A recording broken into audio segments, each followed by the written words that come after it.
உன்னை சபிக்கிறவர்கள சபிப்பேன். இதெல்லாம் சரித்திரபூர்வம் அப்படியே நடந்தது பாருங்க. ஆபிரகாமின் காலத்திலே நடந்தது. அவனுக்கு அப்போ தான் சொன்னார், உன்னை ஆசீர்வதிப்பேன், சபிக்கிறவள் சபிப்பேன். 12ஆம் அதிகாரத்தில் தான் சொன்னார். 2ஆம் வசனத்தில் 12ஆம் அதிகாரத்திலே அதை வாசிக்கிறோம். அப்படி செய்தாருன்னு எப்படி ஆசீர்வச்சா பாருங்க. அவர் ஒரு தேசத்துக்கு கொண்டு போகிறாரு, சொல்கிற தேசத்துக்கு போகிறாங்க. பஞ்சம்னு சொல்லி எகிப்துக்குள்ளே போகிறான். தானியம் கிடைக்கும், சோறு கிடைக்கும். அந்த காலத்தில் பஞ்சம் ரொம்ப காமன். அப்பப்போ ஒரு பஞ்சம் வந்துடும். சரின்னு எகிப்துக்கு ஓடுறாங்க எல்லாரும். இவனும் ஓடுறான் எகிப்தில் சாப்பாட்டுக்காக. அங்கே இவன் மனைவியை அந்த ராஜா விரும்பி தன்னுடைய வழக்குள்ளே பார்க்குறான். இவன் மனைவின்னு தெரியாது, இவன் போய் சொல்லிட்டாங்க சகோதரின்னு. அதனால் அவளை எடுத்து தன்னுடைய வழாக்கி கொண்டு மச்சானுக்கு சீதனம் கொடுக்கணும்னு சொல்லி ஏராளமாக ஆடு மாடுகள் வெள்ளி பொண்ணெல்லாம் கொடுத்துருப்பான் போல இருக்குது.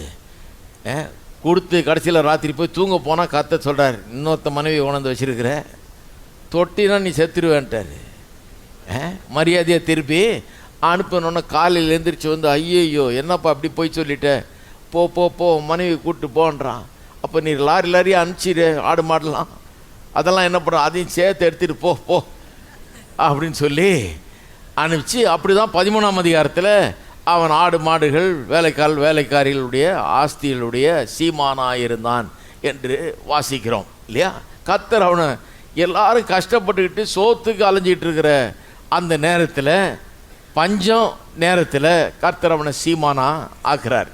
செய்தாரா இல்லையா? செஞ்சார்.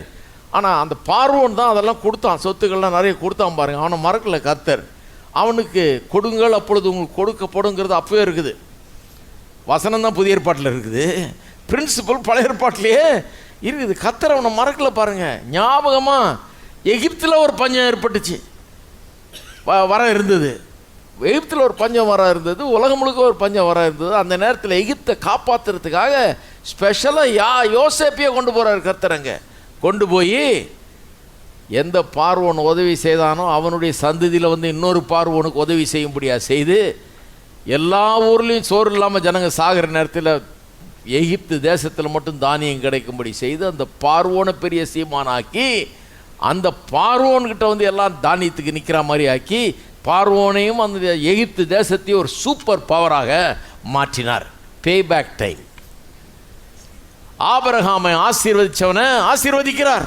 அதான் உண்மை. அவனை யார் ஆசீர்வதித்தாங்களோ அவனை ஆசீர்வதிக்கிறார். இதெல்லாம் சரித்திரபூர்வமாக நடந்தது பாருங்க.